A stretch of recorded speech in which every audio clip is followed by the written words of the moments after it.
Hello friends, my name is Chris Beckman. I'm the corporate chaplain for Ebenezer, and I want to welcome you to this series of devotions that we've been doing as sort of a response to the COVID-19 virus, as a way to try to bring spiritual care and support during this time of need when most of our programs and worship services have been canceled. We're also doing a series of worship services that can also be reached via computer or TV. If you have interest in that, reach out to your activities director or the executive director on your facility. Today's fourth devotion is called Gestures and Signs. I'm a baseball player and loved playing baseball as a kid, and have even found an over 50 league in which to start trying to play again. And what I remember from being a kid, and still look for today when I watch professional baseball, is the signs that the third base coach gives to the batter, or the signs that the pitcher and catcher share with each other. They're really kind of a gesture. When I was in high school, we used sort of a simple system. If the coach touched his skin, it meant skin S that we were supposed to steal. If the coach touched his belt, it meant B for belt for bunt. It was a very sophisticated system. If when we saw those signs, the coach, we were supposed to tip our hat, which was an acknowledgement that we had caught the sign. If we missed the sign, the coach would yell out, "Let's go, Rube!" Rube was somehow supposed to be some sort of a symbol that we had missed our call. Now, I'm not a millennial, but I have a feeling the millennials would look at us and be like, "What's a Rube?" Maybe only those of us who are a certain generation could actually figure out, "Let's go, Rube." But it's sort of these signs are gestures, and they mean things. And part of our journey is thinking about what are the signs that we do that mean something. A lot of us have grandchildren, right? Or maybe when we had children who were smaller, would blow them kisses, or we would wave to them. And we know clearly what those symbols mean. I love you, I'm missing you, and farewell until we see you again. Today, one of the things about our COVID-19 world is we're not supposed to shake hands, and we're not supposed to touch. In fact, only today somebody reached out their hand, and I all but took it, but then pulled back. And part of me is really sad, because that's a wonderful gesture of intimacy and friendship. It means I'm not holding a weapon behind my back when I come with an open hand.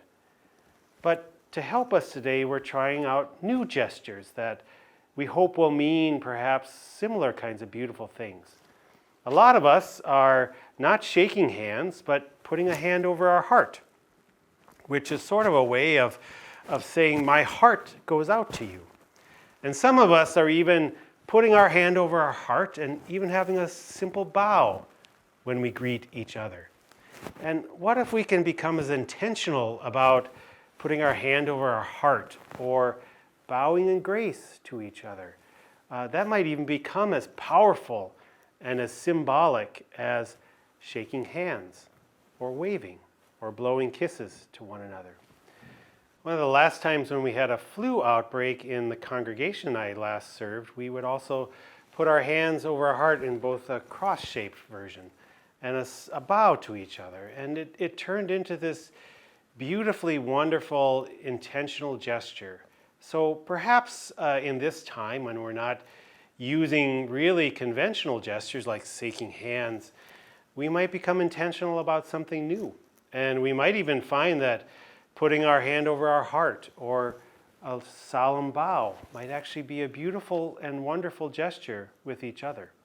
And sometimes the gestures come out of nowhere, and they become beautiful all on their own. I think you probably know that I have kids. I have 3 boys who are now 11 and 14 and 14, and 2 of them are already bigger than I am. But one of the beautiful things that occurred in our time together when they were children is that whenever we would pass an ambulance who was cruising by us with the siren on, I started when I was younger with them to raise my right hand as sort of a sign of blessing. And I would say, bless you. Trying to teach my kids to think about, well, that ambulance is going by. Those people are in trouble. And now, whenever my kids are with me in the car and they're 11 and 14, almost without even thinking, when they hear an ambulance go by, they raise their right hand and they say, bless you. Teenagers still do this. What I don't know is how much they know what that gesture means. And just like my baseball coach, who when you missed your sign would say, let's go, Rube. Let's go, rookie. He was really wanting us to get the sign, to get the purpose of it. So when the ambulance goes by, raise your hand and say, blessings to all of you who are there. When you see your friend across the hall, you may wave or put your hand over your heart and make that solemn bow. And you may find that the gestures that feel unnatural, informal, don't make any sense, might actually end up becoming beautiful, wonderful, intimate gestures that you might even want to keep after this COVID-19 stuff is all in our past. I want to read you a quote. A lot of us grew up with Aesop's Fables, and one of my favorite lines from Aesop's Fables is this: no act of kindness, no matter how small, is ever wasted. No act of kindness, no matter how small, is ever wasted. So I tip my hat to you today. I put my hand over my heart. I cross my arms in the shape of a cross. I bow and I wave. Blessings to you during this time, and thanks for listening.